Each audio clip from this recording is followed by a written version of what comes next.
सोचिए एक ऐसी जगह जिसके बारे में बात करना तो दूर, लोग जिसका नाम लेने से भी कांपते हैं। ये कहानी है एक सरकारी गर्ल्स हॉस्टल की, जिससे सालों पहले सील कर दिया गया था। पर कहते हैं उसकी दीवारें आज भी एक भयानक राज दबाए हुए हैं। चलिए आज इस पूरे मामले की तह तक चलते हैं। ये सिर्फ कोई कही सुनी बात नहीं है। ये उस इलाके में रहने वालों के लिए एक असली चेतावनी है। एक ऐसी वार्निंग जो बताती है कि उस हॉस्टल की दीवारों में आज भी कोई ताकत कैद है। लेकिन सवाल ये है कि आखिर इस खौफ की शुरुआत हुई कहां से? तो इसके लिए हमें वापस जाना होगा साल 2014 में। यहीं से उस डरावनी कहानी का जन्म हुआ था, जिसकी शुरुआत एक स्टूडेंट की मौत की ऑफिशियल रिपोर्ट से होती है। हुआ ये कि राधिका नाम की एक स्टूडेंट की मौत हो जाती है, बड़े ही अजीब हालातों में। प्रशासन ने फाइल पर डिप्रेशन का टैग लगाया, केस बंद किया और रातों रात हॉस्टल खाली करवाकर उस पर ताला लगा दिया। इतनी जल्दी? ये एक्शन ही अपने आप में एक सवाल था, जो इशारा कर रहा था कि कहानी इतनी सीधी नहीं है। राधिका की मौत के बाद हॉस्टल में जो होना शुरू हुआ, वो किसी के भी होश उड़ाने के लिए काफी था। हर रात ठीक 2:17 पर तीसरी मंजिल से किसी के सिसकने की आवाजें आती थी। सीसीटीवी कैमरे खुद ब खुद खराब हो जाते। वार्डन ने तो सीढ़ियों पर खून के निशान देखने की भी बात कही, और नतीजा, कुछ ही महीनों के अंदर 6 स्टूडेंट्स हॉस्टल छोड़कर चली गईं। उन सभी 6 लड़कियों के हॉस्टल छोड़ने की वजह एक ही थी, एक ऐसी वजह जो सुनकर रोंगटे खड़े हो जाए।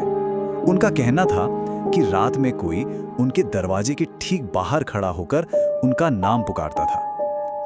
ये कोई आम डरावनी कहानी नहीं थी। ऐसा लग रहा था जैसे कोई जानबूझकर एक एक को चुन रहा हो। अब तक तो ये सिर्फ एक किंवदंती थी, एक लोकल हॉरर स्टोरी। लेकिन 2019 में जब सालों बाद पहली बार एक ऑफिशियल टीम उस सील की हुई बिल्डिंग में घुसी, तो ये कहानी एक भयानक हकीकत में बदल गई। साल 2019, नगर निगम की एक टीम को उस हॉस्टल को गिराने के लिए सर्वे करने भेजा गया। टीम में एक जूनियर इंजीनियर था, अमित। उसे या उसकी टीम को जरा भी अंदाजा नहीं था कि तीसरी मंजिल पर उनका इंतजार कौन कर रहा है। अमित ने बताया कि जब वो लोग तीसरी मंजिल पर थे, जहां पूरी तरह सन्नाटा था, हवा का एक झोंका तक नहीं, तभी किसी ने कानों में फुसफुसाकर ये सवाल पूछा। उस खामोशी में वो आवाज किसी चीख से कम नहीं थी। और इसके ठीक बाद जो हुआ वो और भी डरावना था। अमित की टॉर्च अचानक बंद हो गई। उसका मोबाइल फोन अपने आप रिकॉर्डिंग मोड में चला गया, और उस रिकॉर्डिंग में एक साफ आवाज आई, राधिका अभी भी यही है। बस इतना सुनना था कि पूरी टीम डर के मारे वहां से भाग खड़ी हुई। जब अगली सुबह पुलिस के साथ दोबारा जांच हुई, तो एक टूटी हुई दीवार के पीछे से राधिका की डायरी मिली, और उस डायरी के आखिरी पन्ने पर जो लिखा था, उसने पूरे केस का रुख ही बदल दिया। ये खुदकुशी नहीं थी, ये एक मर्डर था। सबको लगा कि शायद डायरी मिलने से राज खुल गया, लेकिन असल में खौफ अब और भी ज्यादा बढ़ने वाला था। 2021 में ये साफ हो गया कि हॉस्टल की दीवारों में कैद वो आवाज अब बाहर आने का रास्ता ढूंढ रही थी। हॉस्टल के बिल्कुल बगल वाले घर में रहने वाली पूजा नाम की एक लड़की ने शिकायत की कि उससे हर रात ठीक 2:17 पर अपनी दीवार के दूसरी तरफ से किसी के बहुत धीरे धीरे सांस लेने की आवाज आती है, और उसकी दीवार सीधे हॉस्टल से जुड़ी हुई थी। एक रात पूजा ने हिम्मत करके उस आवाज को रिकॉर्ड कर लिया।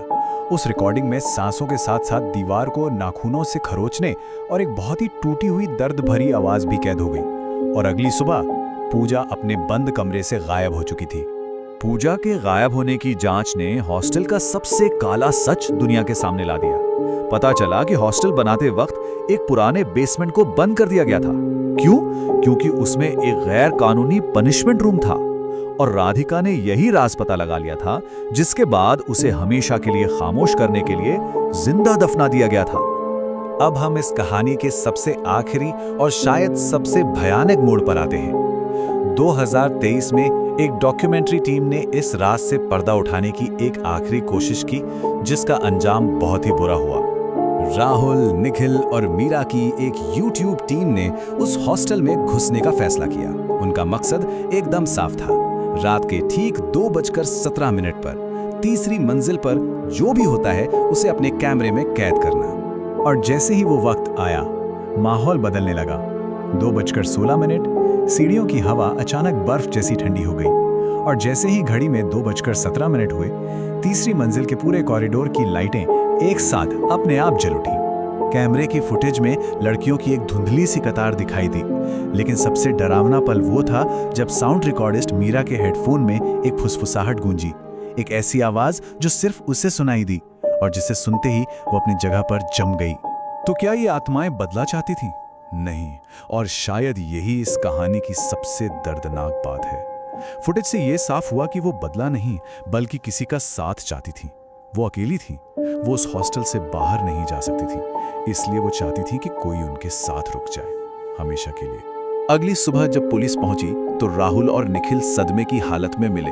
उनकी जबान बंद हो चुकी थी। और मीरा गायब थी। उनके कैमरे के आखिरी फ्रेम में मीरा तीसरी मंजिल की खिड़की पर खड़ी दिख रही थी और उसके पीछे कई और परछाइयां भी थी। तो इस पूरी कहानी का आखिर सच क्या है? देखिए, यहाँ दो सच हैं। एक वो जो सरकारी फाइलों में लिखा हुआ है और दूसरा वो जो वहाँ के लोग आज भी महसूस करते हैं। सरकारी रिकॉर्ड कहता है कि इमारत में कोई भी असामान्य गतिविधि नहीं मिली और उसे सिर्फ ढांचे की कमजोरी की वजह से सील किया गया है। लेकिन लोकल लोगों का मानना है कि वो आत्माएं आज भी वही हैं, इंतजार कर रही हैं और वहां से गुजरने वालों को पुकारती हैं ताकि कोई और उनके साथ शामिल हो जाए। और ये कहानी इस एक आखिरी खौफनाक बात के साथ खत्म होती है। कहते हैं कि आज भी अगर कोई लड़की रात में उस हॉस्टल के पास से गुजरते हुए पीछे मुड़कर देखने की हिम्मत करती है तो उसकी परछाई हमेशा के लिए खिड़की में खड़ी उन दूसरी परछाइयों के साथ शामिल हो जाती है।